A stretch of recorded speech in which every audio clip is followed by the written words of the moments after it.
नमस्कार, मैं संदीप कश्यप और आप देख रहे हैं न्यूज ट्रैक। रूस और यूक्रेन के युद्ध के बीच रूस ने परमाणु हथियारों के उपयोग की धमकी दी है। अब ऐसे में सवाल ये उठता है कि अगर परमाणु हथियारों का उपयोग हुआ तो क्या होगा। इसके लिए हमें इतिहास के पन्नों की तरफ नजर डालना होगा। दुनिया ने एटम बम से होने वाली तबाही हिरोशिमा और नागासाकी में देखी है।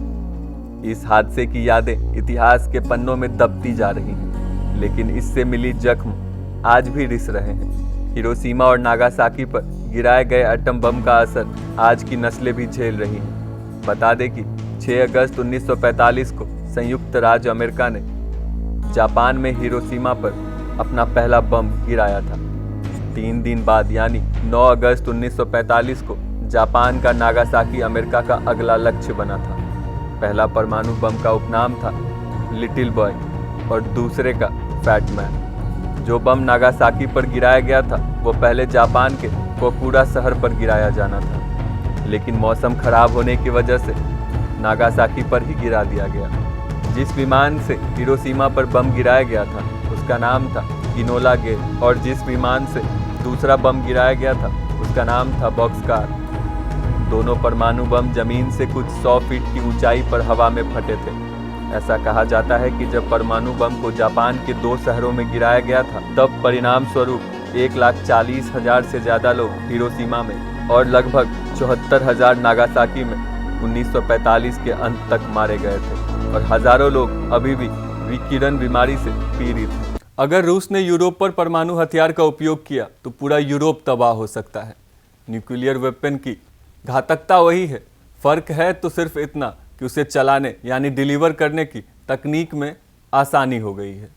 यूक्रेन और रूस के युद्ध के बीच रूस ने परमाणु हथियारों के उपयोग की धमकी दी है।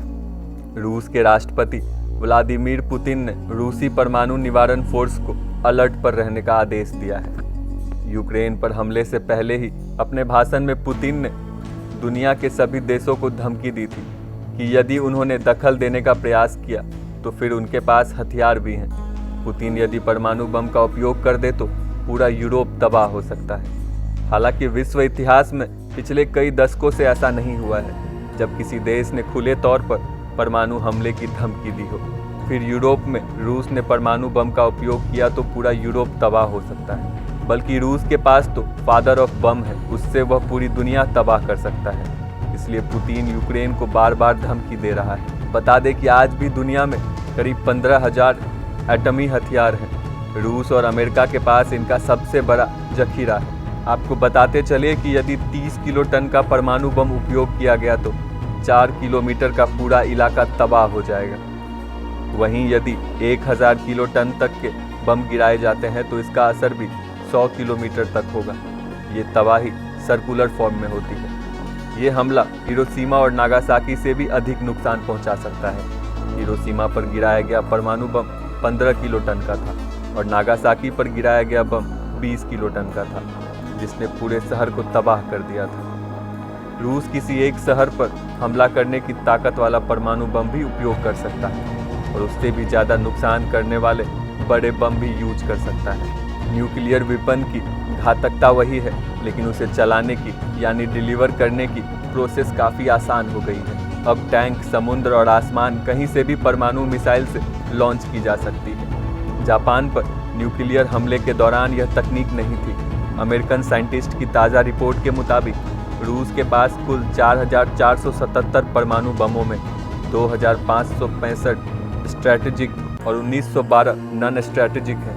दिसंबर 2021 में रूस के रक्षा मंत्री सरगई शोइगु ने बताया था कि उसके परमाणु जखीरे में आधुनिक हथियारों और उपकरणों की तादाद 89.1% तक पहुंच गई है। इससे पहले साल 2020 में यह 86% था।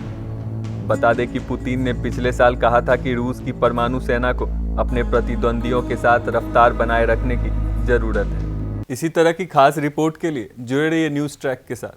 वीडियो अच्छा लगे तो लाइक और शेयर जरूर करें। चैनल को सब्सक्राइब करना ना भूलें। धन्यवाद।